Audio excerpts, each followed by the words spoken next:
This story is The Niece by Margot Livesey from the book What If? And Anne Bonnet's Pamela Painter, second edition, on page 287. The Niece, Margot Livesey. He had replaced 5 light bulbs that day, and by late afternoon he couldn't help anticipating the soft ping of the element flying apart whenever he reached for the switch. The third time, the fixture on the landing, the thought zigzagged across his mind that these little explosions were a sign, like the 2 dogs he had come across in the autumn, greyhound and bulldog, locked together on the grassy slope of the local park. He had given them a wide berth. Still, he felt responsible on the bus the next day when a man had turned puce and slid to the floor. By the 5th light, though, he had given up on superstition and was blaming London electricity. Some irregularity in the current, some unexpected surge, was slaughtering the bulbs. The Barrows were away, at a conference in Latva, which was why the decorating was being done now. But they were the sort of people who kept spares. You could tell them their orderly supplies of toilet paper and condiments, not in any place he could find. Meanwhile, he gradually emptied the upstairs rooms, clipping the bulbs from bedside lights and desk lamps. Next time he went to the shop, he'd pick up a pack and add it to his bill under miscellaneous. Later, of course, the little zaps made perfect sense, but when the doorbell rang, Zeke set aside the wallpaper steamer without a shard of premonition. Often he was up a ladder. He didn't answer the knocks and rings of late afternoons. After all, they were never for him.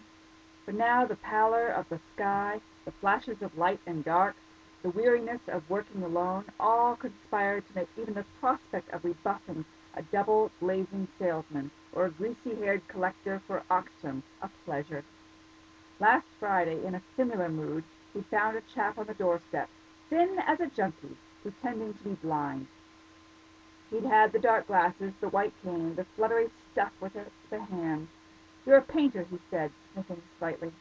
Zeke had ended up giving him 50 pence.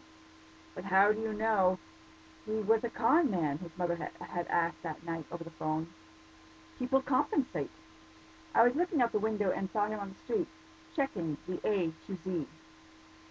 "Barmy," his mother said, but there was a note of admiration in her voice, as if a fake blind man might be closer to her ideal son than a conscientious decorator. Now the door swung open and a woman, no collecting pin, no clipboard, filled his vision. He hadn't replaced the bulb in the hall yet, and in the dim light her features took a few seconds to assemble. He made out abrupt dark eyebrows above a substantial nose and plump, glistening lips, as if the inside of her mouth had flowed onto the outside. For a moment Zeke was baffled. Then he went through steps he'd learned from the posture at the clinic. Eyes wide, a glimpse of teeth, corners of the mouth turning up rather than down. Usually these indicate a smile that could, he knew, mean anger, but more often meant friendliness. Yes, she was smiling, although not necessarily at him.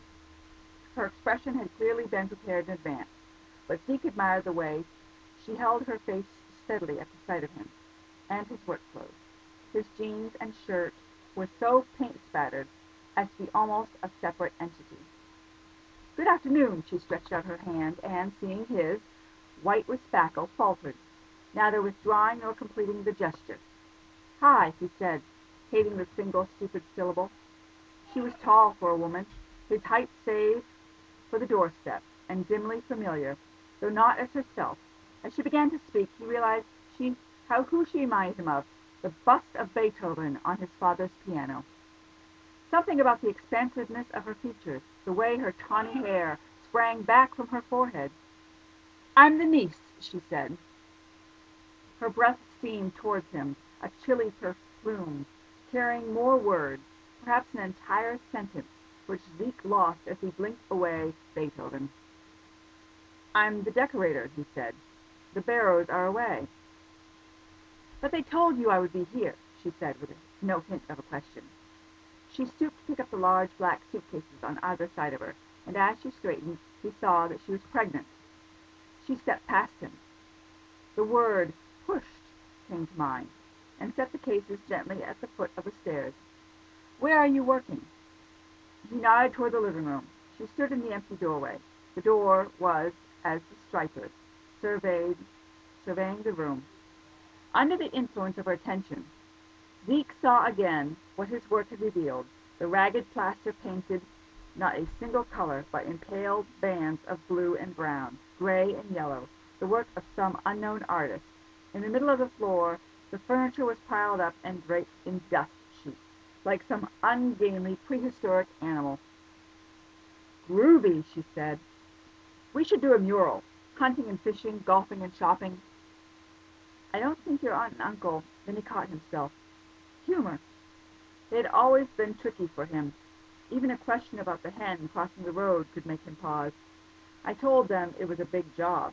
You never know what you'll find when you strip off the paper. And Emmanuel, the guy who helps me, did his back in." "How?" she said. "What?"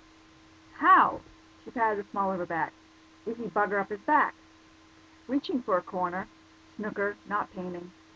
In the bare space their voices took on barley undertones. Hers was deep anyway. As for his, Zeke wasn't sure. He had read that humans hear their own voices through the jaw, not the air. Every time a tooth is lost or filled, the timbre changes. "Aren't they due back this week?" she said. "The 19th, they told me." Finally she shrugged off her coat, revealing a dark green dress. The heating was on full blast, not his bill, and the house was snug as a tea cozy.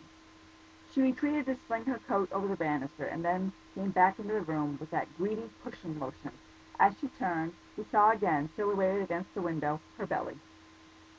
Who would have expected the whey-faced Burrows to have a niece like this, and older than he thought?